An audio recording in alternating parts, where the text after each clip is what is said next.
Hello everyone, exam review में आपका स्वागत है। जैसे कि अभी मैंने आपको बताया था कि एओसी में मटेरियल असिस्टेंट की वैकेंसी निकली थी, तो उसमें मैंने सिलेबस के रिगार्डिंग मैंने कहा था दूसरी वीडियो बनाऊंगा। तो चलिए बनाते हैं दूसरी वीडियो। मैं ये थोड़ा जायज़ा आपको बता देता हूँ। इसमें वैकेंसी निकली थी 419। तो ये इसका सिलेबस का एक एक ब्रीफ है। जनरल मतलब रीजनिंग है कि 50 क्वेश्चन 50 नंबर के। मैथ आएगा जनरल सिंपल वाला, 10th वाला, 10th से भी ब्लू वाला, 10th तक का आप मान के चलो। 25 क्वेश्चन 25 नंबर के। जनरल अवेयरनेस आएगी 25 क्वेश्चन 25 नंबर के।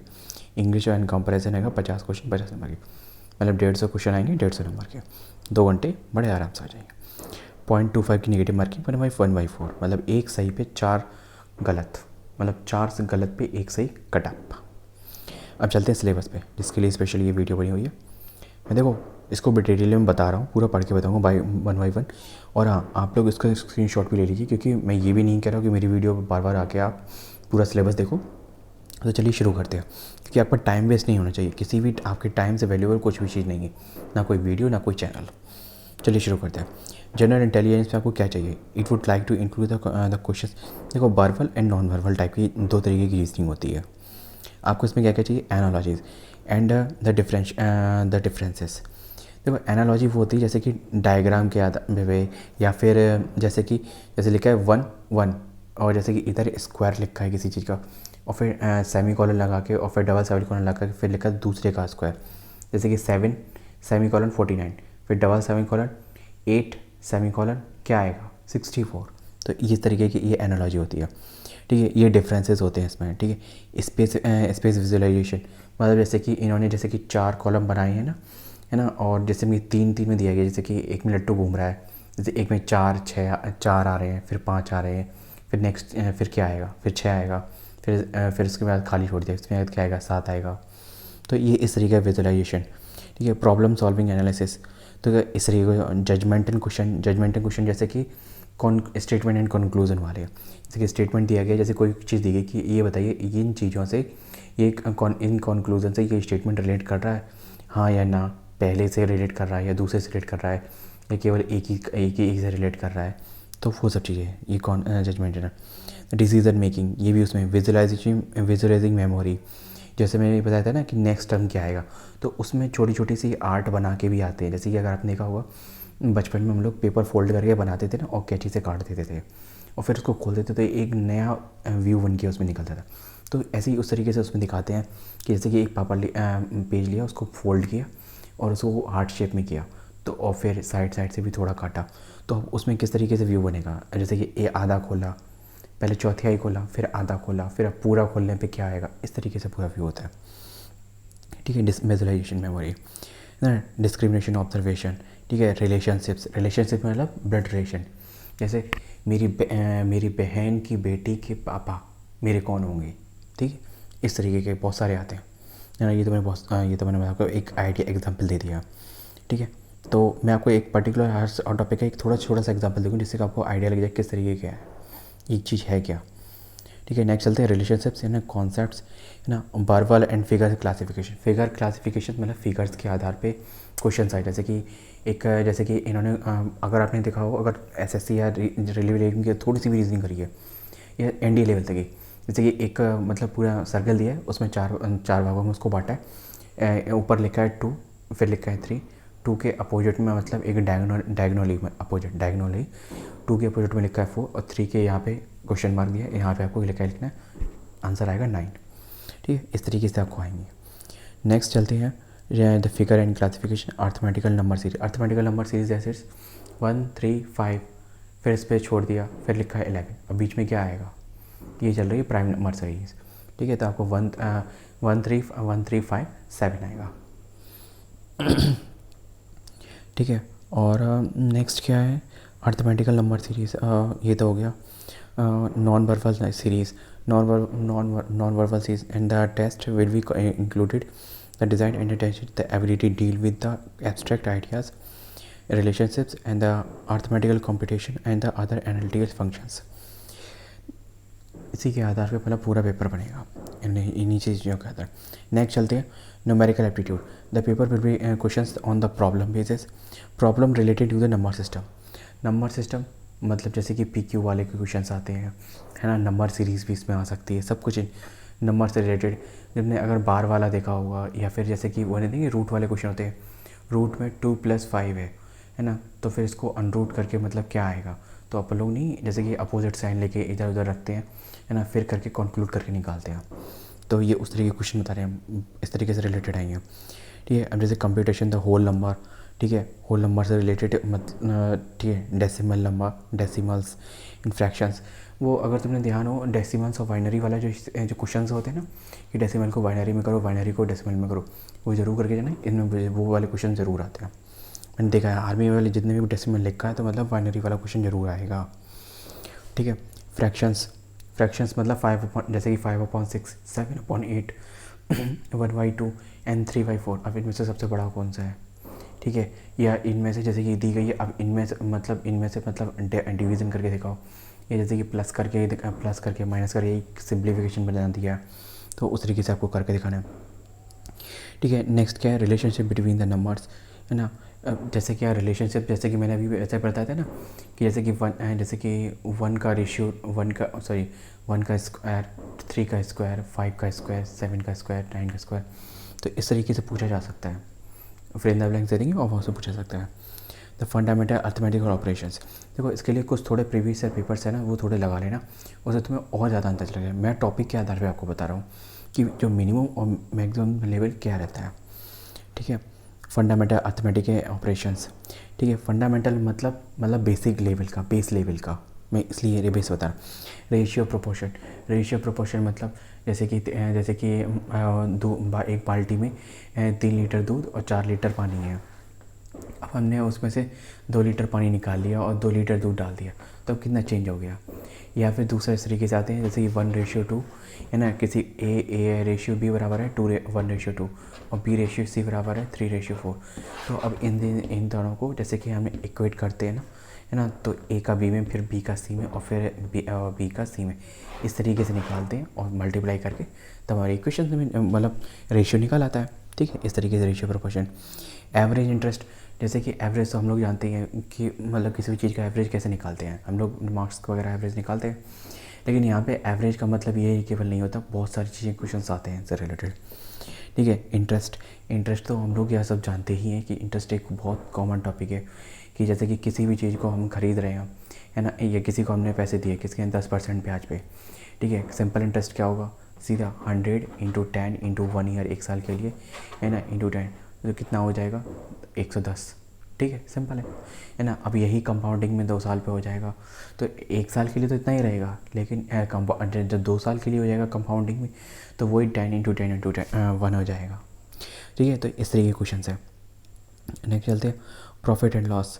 प्रॉफिट एंड लॉस, या किसी भी चीज़ को खरीदने में और बेचने में क्या आया था? 100 की खरीदी 90 में बेची, 10 रुपये का घाटा, और 100 की खरीदी 120 में बेची, तो 1/5, है ना, मतलब 20% का फ़ायदा। ठीक है, कुछ इस तरीके का रहता है, इस तरीके से रहता है प्रॉफिट एंड लॉस। है ना, डिस्काउंट, जैसे कि अपन लोग सेल वगैरह में नहीं आते, जैसे 100 रुपये की चीज़ है ना, 200 की चीज़ है, कितनी की भाई? 10% डिस्काउंट पे है, तो हमें कितनी की पड़ती है आगे? 90 रुपये की, वो हमारा SP होता है, ये बात ध्यान रखना। हाँ, डिस्काउंट, है ना, डिस्काउंट हमेशा MRP पे मिलता है, और जो डिस्काउंट के बाद हमारी जो हम पे करते हैं वो SP होता है। जिस पे दुकानदार चीज़ खरीदता है वो CP होता है। वैसे मैंने ये चीज़ बताना नहीं चाहिए इस वीडियो में, लेकिन मैंने आपको कंक्लूड करके बता दिया थोड़ा सा। ठीक है, अब जैसे कि रेशियो एंड टाइम। ठीक है, टाइम के अकॉर्डिंग रेशियो इससे रिलेटेड क्वेश्चन आएंगे। ठीक है, टाइम एंड वर्क, भाई देखो कोई व्यक्ति एक काम को, जैसे कि अब वो साड़ी सूखने वाले तो क्वेश्चन बहुत पुराने हो गए, कोई व्यक्ति किसी काम को 10 दिन में करता है, तो उसकी एफिशिएंसी कितनी होगी? 1/10। और 2 व्यक्ति मिलके उसी काम को 5 दिन में कर सकते हैं, तो उन दोनों की एफिशिएंसी क्या है? एफिशिएंसी, वर्क एंड टाइम, ये तीनों का रिलेशन है। सिंपल सी बात है, बस इतना पता होना चाहिए, सारे क्वेश्चन हो जाते हैं। नेक्स्ट सेट, जनरल अवेयरनेस किससे रिलेटेड है? क्वेश्चन है, देखो थर्ड लाइन देखो, general awareness of the environment around the, भाई तुम्हारे आसपास के अकॉर्डिंग, मतलब जनरल अवेयरनेस का मतलब है जो भी तुम्हारे अभी करंट में चल रहा हो। और सीधी बात है, ये आर्मी का क्वेश्चन है, तो जितनी भी आज से 6 महीने पहले तक के पेपर जब से हो, उससे 1 महीने छोड़ दो, और 6 महीने पहले जितने भी करंट अफेयर चल रहे हों, सारे आपको थोड़ा मतलब कम से कम आर्मी से रिलेटेड तो सारे पता होनी चाहिए। दैट्स इट, इस चीज़ का ध्यान रखिएगा। बाकी जैसे कि जोग्राफिकली है, हिस्टोरिकल है, कल्चर है। अभी जैसे कि 2 अक्टूबर निकल के गया है ना, और दीपावली निकल के गई है। तो अभी जैसे कि टारगेट बनाया गया था कि 17 लाख दीपों को दीपोत्सव होगा, है ना। तो उस तरीके जैसे कि कुछ इवेंट होते हैं। 2 अक्टूबर को बहुत सारी अनाउंसमेंट हुई थी, तो उससे रिलेटेड, है ना। तो वो चीज़ें आपको थोड़ी सी ध्यान रखनी पड़ती हैं, है ना। बस यही चीज़ें देखिए, जैसे देखते हैं नीचे से थर्ड लाइन देखो, history, cultural, geography, economic science and general policies related. एक बात ध्यान रखना, पॉलिसीज़ और जो नई योजनाएं वगैरह वो ज़रूर याद करना, क्योंकि योजनाएं चेंज होती रह रही हैं, बढ़ती जा रही हैं, तो फिर वो आती भी जा रही हैं। ठीक है, वीडियो थोड़ी बड़ी हो रही है, लेकिन मैं ज़्यादा वीडियो बड़ा नहीं करूँ क्योंकि काम हो चुका है मेरा। ठीक है, साइंटिफिक रिसर्च जैसे इंडियन कॉन्स्टिट्यूशन या साइंटिफिक रिसर्च। भाई देखो, अभी जो भी कोई केस होता है, आप न्यूज़ में सुनते हो, कुछ चेंजमेंट आता है कोई कोर्ट में, कोई अगर आपने रिसेंटली सुना होगा तो सुप्रीम कोर्ट ने जैसे कि जो भी मतलब जो भी पॉलिटिशियंस होते हैं ना, वो जैसे कि एक मिसबिहेव लैंग्वेज बोलते हैं या किसी पे एलिगेशन ऐसे ही लगा देते हैं बिना किसी प्रूफ के, तो उसके रिगार्डिंग उन्होंने कहा है कि वहाँ की लोकल पुलिस को या वहाँ की अथॉरिटीज़ को उस पर एक्शन लेना चाहिए, नहीं तो हम सुप्रीम कोर्ट की तौहीन होगी। इस तरीके से उन्होंने बोला है। तो इस तरीके से मतलब उससे रिलेटेड कौन कौन से एक्ट हैं, तो वो चीज़ आपको पता होनी चाहिए, क्योंकि करंट यही चीज़ करंट है ना। साइंटिफिक रिसर्चेस को भी जैसे कि अभी आपने सुना होगा मंगलयान 2023 में जून जुलाई में जाने वाला है ना। तो उस चीज़ का ध्यान रखना। और जैसे कि इंग्लिश लैंग्वेज से related the candidate understanding and the knowledge of the general language. देखो भाई, सिंपल सी बात है, देखो इसमें क्या साफ लिखा है, synonym, emptiness, fill in the blanks, spot the error. देखो स्पॉट द एरर मतलब आपकी ग्रामर बहुत अच्छी होनी चाहिए। फिल इन द ब्लैंक्स भी ग्रामर पे डिपेंड करता है। और दूसरा आपकी लर्निंग कैसी है इंग्लिश, मतलब आप कुछ पढ़ते वढ़ते हो थोड़ा इंग्लिश, है ना, जैसे कि कुछ न्यूज़पेपर वगैरह या फिर कुछ भी आर्टिकल वगैरह, तो उससे थोड़ी आपकी मतलब एक मतलब एप्स प्रेजेंस बढ़ती है। ठीक है। और सिनोनिम एंटीनेम्स तो ये है कि आप थोड़ा वोकैब पढ़ो, और बहुत सारी वीडियोस और चैनल्स है ना, जो वोकैब आप डालते हैं, तो आप वोकैब पढ़ सकते हो, डेली वोकैब। ठीक है, उससे सिनोनिम एंटीनेम्स आपको याद है। Spelling and detecting misspelled. देखो ये तो ऐसा है कि जैसे कि जो आपके पढ़ने पे ही आती है, इसके लिए कोई ज़्यादा कोई बड़ा तोबी ताबड़ा नहीं करना पड़ता, आप पढ़ते रहिए। आपको पता होना चाहिए कि हाँ इसका सेंस मतलब ये चीज़ गलत है, ये पता है, ये अगर आपने देखी है तो आप स्पेलिंग एकदम एक्यूरेट कर सही करोगे। और मेरे ख्याल से किसी भी एग्ज़ाम में अगर ये टॉपिक लिखा हुआ है ना, तो मतलब ये समझ लो आपके 5 नंबर का अगर क्वेश्चन आए तो 5 नंबर बहुत फ्री के हैं, कुछ भी दिमाग लगाने की ज़रूरत नहीं है। अगर आप थोड़ा भी पढ़ते हो इंग्लिश, बड़े आराम से कर लोगे यार। ठीक है। Idioms and phrases. Idiom phrases ऐसे कुछ है ना, जैसे कि बहुत सारे, जैसे कि जितने भी इंग्लिश रिलेटेड एग्जामिनेशन है ना, जैसे कि बैंकिंग हुआ, एसएससी हुआ, तो आप कुछ उनके पढ़ के जाइएगा। ठीक है, उनके मतलब प्रीवियस ईयर्स के भी देख लीजिएगा, देखिए क्योंकि ऐसा होता है ना, ये इसमें वही आते हैं जो ट्रेंडिंग में होते हैं। और अगर आप एक साल में जितने भी एग्जामिनेशन हुए, अगर उससे रिलेटेड भी पढ़ लेंगे ना, तो आप बहुत सारे मतलब एग्जैक्ट तो नहीं कह सकते, लेकिन आप 5 अगर आएंगे तो 2-3 तो बड़े आराम से कर लोगे। ठीक है, क्योंकि इसमें कोई एक आप कितना भी पढ़ लो, इसमें कोई एक एग्जैक्ट डाटा नहीं है। नेक्स्ट चलते हैं वन वर्ड सब्स्टिट्यूशन। हाँ, ये आप पढ़ के आप समझ सकते हो क्या है वन वर्ड सब्स्टिट्यूशन। जैसे कि अंधे में काना राजा, ठीक है, और सॉरी मैं गलत बोल रहा हूँ, जैसे आंखों का तारा, एक माँ सारा पुत्र, है ना, इस तरीके का कुछ वन वर्ड हिंदी में बता रहा हूँ, जैसे कि आप एकदम वर्ड से रिलेट कर सको। Improvement of the sentence. भाई अगर ग्रामर आती है तभी आप इसमें इम्प्रूवमेंट कर सकते हो। इज़, एम, आर, वाज, वर, है ना, active, passive, adjective, noun, pronoun, कहाँ क्या लगाना है। ठीक है। एक्टिव पैसिव तो ये सीधे सीधे हैं, ये कर लिया एक्टिव पैसिव। और वो क्या कहते हैं, डायरेक्ट इनडायरेक्ट, ये ऐसी चीज़ें अगर आप किसी भी 10-12 लेवल का एग्जामिनेशन दे रहे हो, इंग्लिश आ रही है उसमें, तो ये आएगा ही आएगा सीधे, डेट्स इट। नेक्स्ट चलते हैं वॉइस ऑफ वर्ब।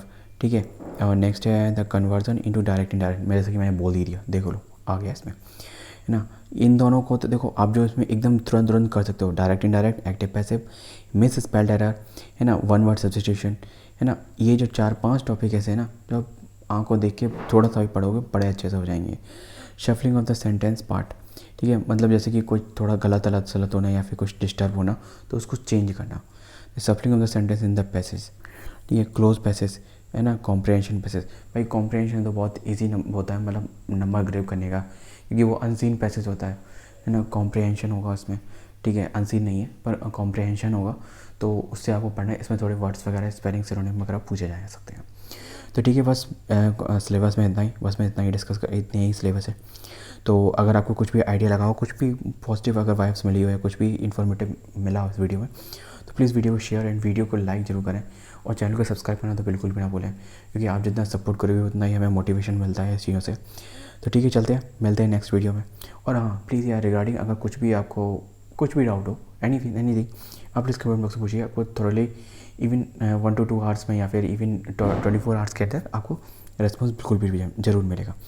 तो ठीक है, मिलते हैं नेक्स्ट वीडियो में। Bye bye.